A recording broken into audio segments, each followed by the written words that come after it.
समाज में धर्म के झगड़े चल रहे हैं, हमको क्लासरूम में बैठ के सेटल करना पड़ेगा कि ये बच्चा जब जाए तो उन धार्मिक झगड़ों में शामिल ना हो पाए। इवन को इन्फ्लुएंस भी करने की कोशिश करे तो उसको क्लैरिटी है, उसको इंटरनेट पे व्हाट्सएप पे भी कोई ऐसा मटेरियल मिले तो उसको क्लैरिटी रहे, नहीं नहीं I have understood it, this is rubbish, that we have to prepare for.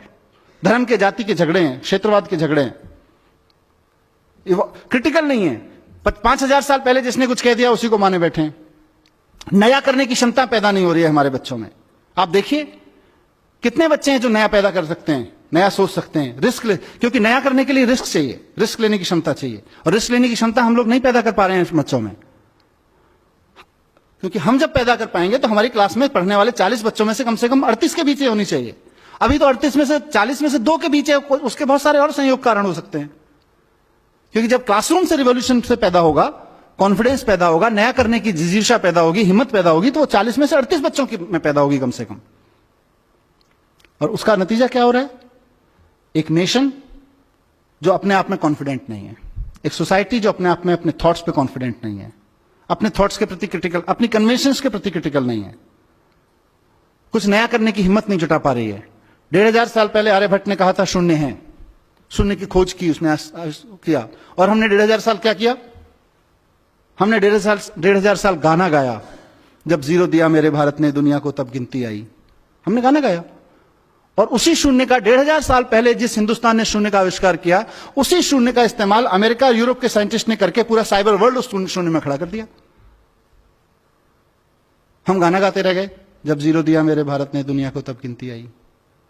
उन्होंने साइबर वर्ल्ड खड़ा कर दिया। आज वो ट्विटर चलाते हैं, फेसबुक चलाते हैं, गूगल चलाते हैं, यूट्यूब चलाते हैं, हम अपने लड़के लड़कियां नौकरी करने भेजते हैं उनके यहां पे, और हम कहते हैं कि हम तो बहुत महान देश थे पहले से। हम अच्छा हमने किया है, काफी कुछ किया है, ऐसा नहीं है कि एजुकेशन में कुछ नहीं हुआ। मैं with due respect to every educator मैं कहना चाहता हूं कि एजुकेशन की आज तक की बहुत अचीवमेंट है। आज मैं अगर आपके सामने खड़ा होकर इस मंच से बोल पा रहा हूं और आप में से कोई इस बात को लेकर क्वेश्चन नहीं कर रहा है कि ये जो आदमी इतनी बड़ी बड़ी बातें यहां कर रहा है इसका धर्म और जाति क्या है, वो एजुकेशन की अचीवमेंट है आज हमारे यहां। आज आपके सामने कोई आदमी इंटरनेट यूज करता है और आपके मन में कभी भी यह सवाल नहीं उठता, मतलब आपके माने समाज के मन में, समाज में किसी के मन में यह सवाल नहीं उठता है कि इंटरनेट यूज करने वाले की जाति क्या है, जरा पूछ के तो देख लें, इस जाति के लोगों की हिम्मत कैसे हुई इंटरनेट यूज करने की। आज ये क्वेश्चन नहीं बचा है समाज में, वो एजुकेशन की वजह से है। 500 साल पहले गुलाम खरीदना और रखना या गुलाम की तरह बिकना समाज की स्वीकृति में था। आज कोई भी व्यक्ति इस बात को स्वीकार करने को तैयार नहीं है अपने सामने किसी गुलाम को बिकते हुए देखकर। खुद के लिए गुलाम होकर बिकना या खुद के लिए गुलाम खरीदना तो अलग छोड़ दीजिए, ये एजुकेशन की अचीवमेंट है। लेकिन जहां नहीं पहुंचे वहां का चर्चा करना जरूरी है। जो छूट गया एजुकेशन से वो बहुत क्रिटिकल है और वो बहुत स्लो है। इसीलिए मैंने कहा हम अतीत के गुणगान में बहुत लग गए हैं। हिंदुस्तान की सबसे बड़ी प्रॉब्लम यही है कि हम अतीत का गुणगान बहुत करते हैं। हमारे यहां आर्यभट्ट हुए थे, अरे सर जी आर्यभट्ट हुए थे, उसके बाद हमने क्या किया? आर्यभट्ट तो होके चले गए।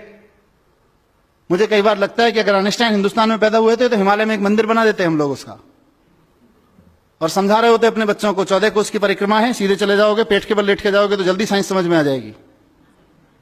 पैदल जाओगे तो इतने दिन लगेंगे साइंस समझने में, हेलीकॉप्टर से चले गए तो इतने दिन लगेंगे साइंस समझने में।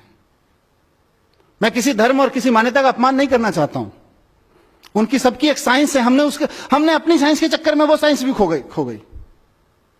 हम सिर्फ 40 रट रहे हैं, आइंस्टाइन 40, आर्यभट्ट 40, और हम 40 का देश बन गए हैं। हम नया सोचने की क्षमता खत्म कर दी है। तो मैं इस सभा के माध्यम से, जैसा मैंने शुरू में कहा कि एक बहुत बड़ा स्वार्थ मुझे यहां पे खींच के लाया है, और मेरा वो स्वार्थ है साथियों, मेरा एक सपना है कि इस देश की पॉलिटिक्स में एजुकेशन एक बड़ा मुद्दा बने, इस देश की सोच में एजुकेशन एक बड़ा मुद्दा बने। मैं एक ऐसे दिन का सपना देख रहा हूं कि हमने बड़े बड़े तरह के इलेक्शन देखे हैं। हम आ गए तो गरीबी हटा देंगे, हम हटा गए तो हिंदुओं को राज दे देंगे, हम आ गए तो मुसलमानों को राज दे देंगे, हम आ गए तो सिख इनका ये कर देंगे, उनका ये कर देंगे। हमने अलग अलग तरीके के अलग अलग रीजनल विज़ावी नेशनल इलेक्शंस में अलग अलग मुद्दे देखे हैं।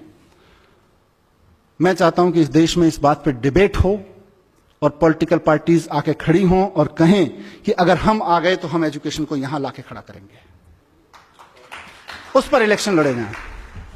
गलत सपना तो नहीं देख रहा जी?